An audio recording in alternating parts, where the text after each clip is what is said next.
बिस्मिल्लाहिर्रहमानिर्रहीम। अस्सलाम वालेकुम दोस्तों, आज की मैं आपके लिए जॉब लेकर आया हूँ है Sindh food authority, government of Sindh.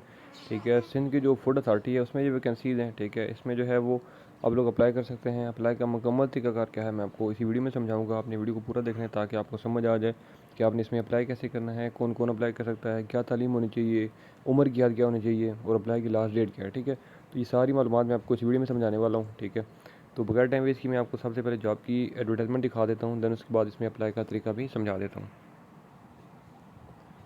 तो यहाँ पे आप देख सकते हैं जी कि हाँ, हुकूमत सिंध फूड डिपार्टमेंट असामियाँ जो हैं वो खाली हैं। इसमें जो है वो असिस्टेंट फूड कंट्रोलर की वैकेंसी है। ठीक है, इसमें 2 सीटें कराची से हैं। ठीक है, उसके बाद 4 सीटें हैदराबाद से हैं। उसके बाद 1 सीट मीरपुर ख़ास से, 2 सीटें शहीद बेनज़ीराबाद से। ठीक है, उसके बाद 2 सखर से, 3 लड़काना से। ठीक है, तो टोटल जो इसमें वैकेंसीज़ हैं वो 14 हैं। तो इसमें जो आपकी तालीम होनी चाहिए वो एटलीस्ट BA या BSc मतलब है कि आपने किया हो। ठीक है, और आपकी जो उम्र की हद है वो 21 से 28 साल तक होनी चाहिए। ठीक है, ये तो वैकेंसी की डिटेल थी, मैंने आपको जो बता दी है। अब इसमें अप्लाई कैसे करना है मैं आपको जो है वो बता देता हूँ। इसमें आपने जो आपकी दरख्वास्त होगी या आपकी जो एप्लीकेशन फॉर्म है, ठीक है, बाकी उसके साथ डॉक्यूमेंट्स क्या क्या हैं मैं आपको वो बताता हूँ।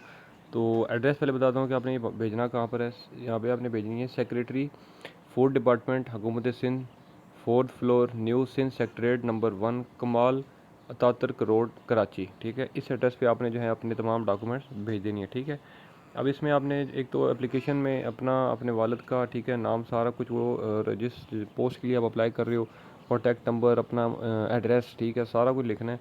उसके बाद आपकी जो क्वालिफ़िकेशंस हैं, ठीक है, वो आपने लिखनी है। सॉरी, आप उनकी जो डॉक्यूमेंटेशंस हैं, ठीक है, वो लिखनी है, साथ भेज देनी है। ठीक है, मतलब कॉपीज़ उनकी। ठीक है, उसके साथ आपकी एक्सपीरियंस लेटर की जो कॉपीज़ हैं वो, CNSA की कॉपी, डोमिसाइल की कॉपी। ठीक है, तो ये सारी चीज़ें आपने जो है वो साथ भेज देनी है। ठीक है जी, और बाकी इसके बाद जो है वो मज़ीद मैं आपको कोई चीज़ इसमें देख सकता हूँ कि कोई आपको बताने वाली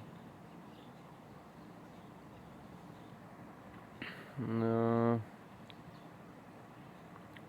इसमें जो है वो बस तकरीबन यही जो है डिटेल्स थी। ठीक है, अब इसमें जस्ट अप्लाई की जो आखिरी तारीख है आपकी, ठीक है, और यहाँ पे ऊपर लिखा हुआ है कि इश्तिहार की इशाअत के 30 दिनों के अंदर दरख्वास्तें मतलूब हैं। ठीक है, तो इसमें जो है वो आपके पास 5 जुलाई तक जो है वो इसमें टाइम है अप्लाई करने का। ठीक है, अगले मंथ मीन्स के 7वें मंथ की जुलाई, 5 जुलाई तक आपके पास इसमें अप्लाई करने का ऑनलाइन जो है वो सॉरी ऑनलाइन नहीं, मीन्स के बाय पोस्ट या बाय डाक आपके पास टाइम है, आप तब तक अप्लाई कर सकते हैं। ठीक है जी, तो आई थिंक सो कि इसमें आपको कोई मुश्किल नहीं होगी।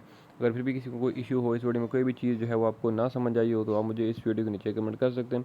मैं इस हवाले से आपको मज़ीद गाइड कर दूँगा और उम्मीद करता हूँ कि मेरी ये वीडियो आपको अच्छी लगी होगी। अगर वीडियो अच्छी लगी है तो इस वीडियो को लाइक करें, कमेंट करें, चैनल सब्सक्राइब कर दें। इंशाल्लाह मैं अगली वीडियो में आपकी खिदमत में दोबारा हाजिर हूँगा।